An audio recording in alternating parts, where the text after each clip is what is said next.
Hello, my name is Julie, and today I'm going to be talking about all the books that I want to read this spring.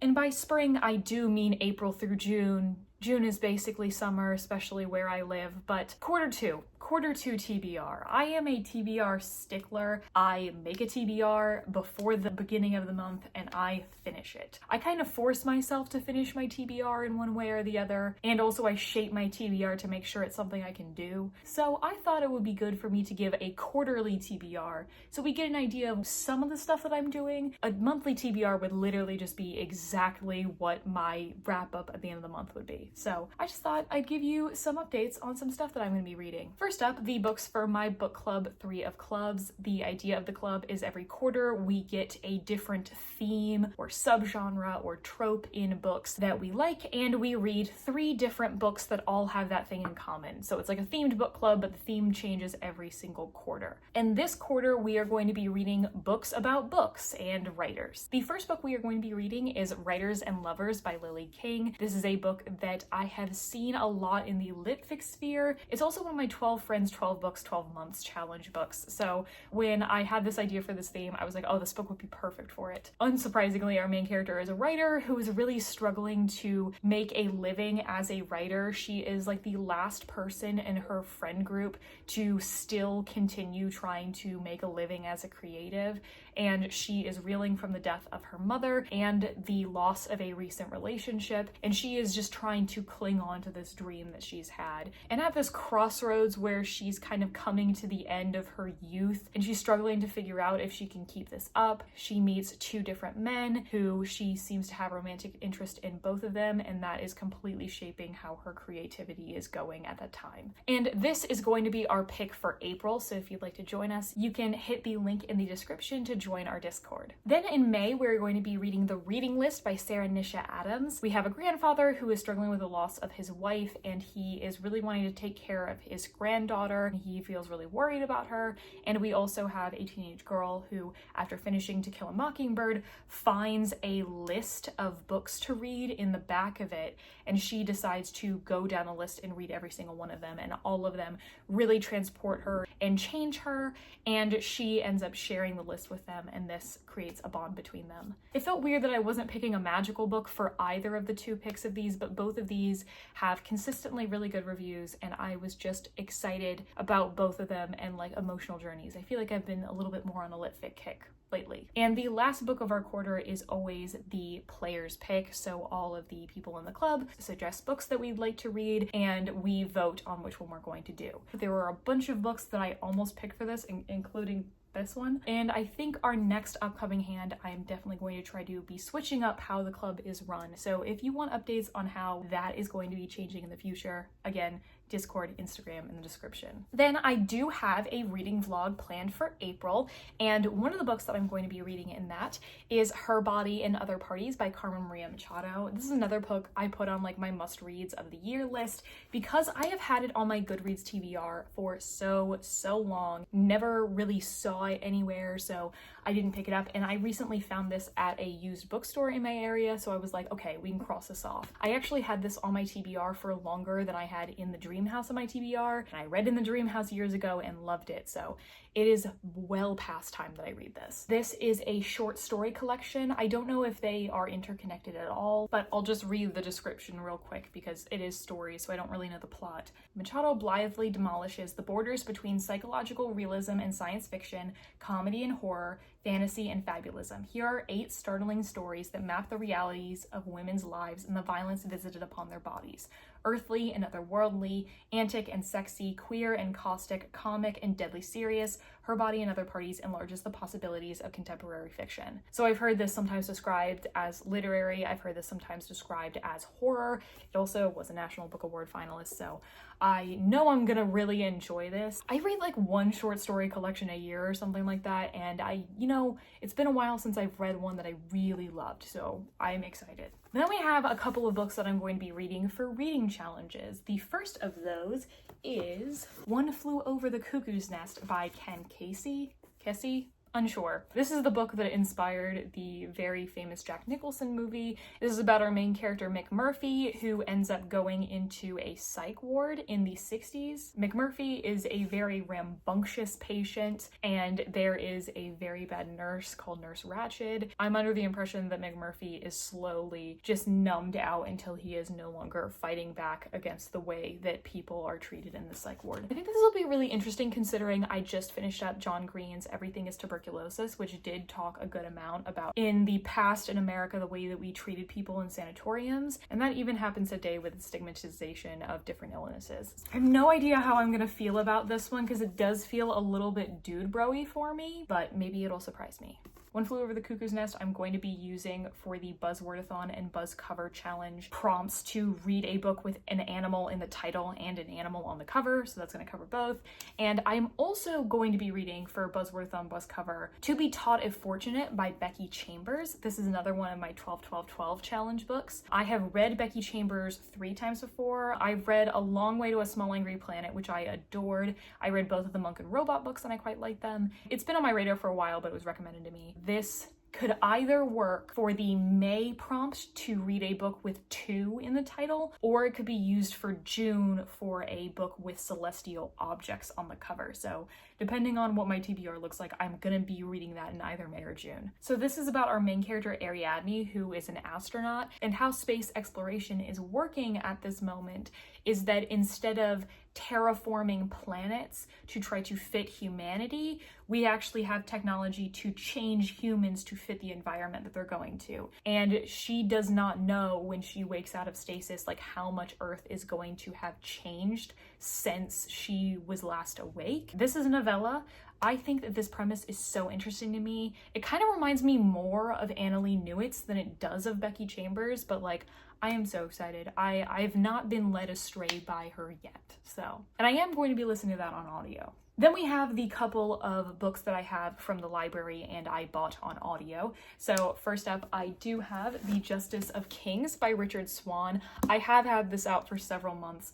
Luckily, I belong to a library system that does not have fees. Also, this is not the only copy, so I'm not actually stopping anyone from having this book, which yay. This is a fantasy series that I've had my eye on for a while. I've seen really good things about the sequels. My friend Emmy is a big fan of this series, so I've been meaning to pick it up for a while. And this is about our main character who is a scribe or something of one of the king's justices, or a person that is in charge of like carrying out the law in the kingdom. And our main character is chronicling her time with him. The pair investigates the murder of a provincial aristocrat, and they unearth a conspiracy that stretches to the very top of imperial society. Seems like a pretty typical fantasy setup that I'm probably gonna like. Then I did just get my hold in of Holy Sister by Mark Lawrence. This is a series that I was not sure if I was going to continue in. This is the Book of the Ancestors series, the first book of which Red Sister, my book club, read ages ago, and I really enjoyed the first book. I think I gave it like a strong 4, like 4.25 or something like that. And then like the next year, I don't know how long after, I read the sequel and I wasn't as in love with it. Like, I didn't really love the individual plot of that book, and I also was like struggling to still feel connected to these characters. And now it's been a while since I read the second book that I didn't even like that much. And I was like, oh, well, you know, if I can't get it from my library, I'll just DNF it or something like that. But it was with a new library system that I have on Libby. I'm going to try the audiobook of this. I'm going to try to like read summaries of the previous books to see if it really works for me. One of my goals for this year was to let myself DNF books that I'm not enjoying. So either I will finish this book and we'll get another series off of my plate and I'll like it, or if I don't like it, I will be getting another series off of my plate, which is good. But the first book in this Red Sister, our main character who like gets saved from being killed and sent to this school for magical nuns.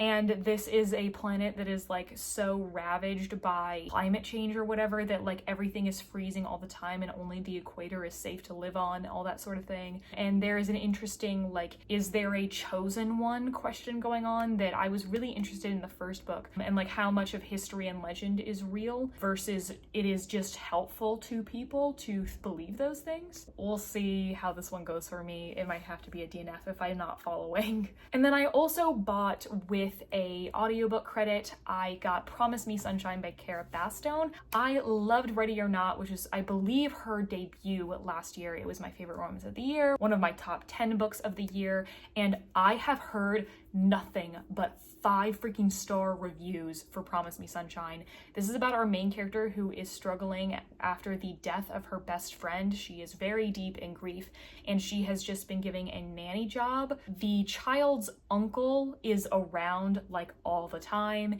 and is a little bit grumpy, and I know that he is going to try to help her adjust to the grief and help her feel better. I prefer romance that has a strong general fiction plot, and I'd be interested to see if this is going to have a balance of comedy and drama, because Ready or Not is so deeply funny. So if this is not a 5-star, I might freak out. You know what? There's actually one more book that I wanted to read for a challenge, and that is Oryx and Crake by Margaret Atwood. This is on my must-reads of 2025. I put 4 books that are TBR veterans that I need to get out of my shelf. For this quarter, I am going to be picking this one. I know that this is like a post-pandemic dystopian world, and our main character, Snowman, who was known as Jimmy before the plague, he believes he may be the last human, and he is searching for his best friend Crake and the woman they both loved, Oryx. But I have read 2 Margaret Atwoods and enjoyed them both thoroughly, so I'm excited to read some more speculative things than what I've read from her before. Then I have a couple of books that I'm unsure if I'm going to be reading. Obviously, I'm going to be reading way more books than this, but I don't know exactly if these things are going to make it on there, so I'm not going to hold myself to it. First up, I have been wanting to get through the romance that I've had on my shelf. I had like a string there where I was buying so many romance books, and so many of them did not work for me, even with authors that I had previously loved. So I am trying to get through the stack of books that I bought during that time. And the 2 books that I'm thinking about reading for that are Practice Makes Perfect by Sarah Adams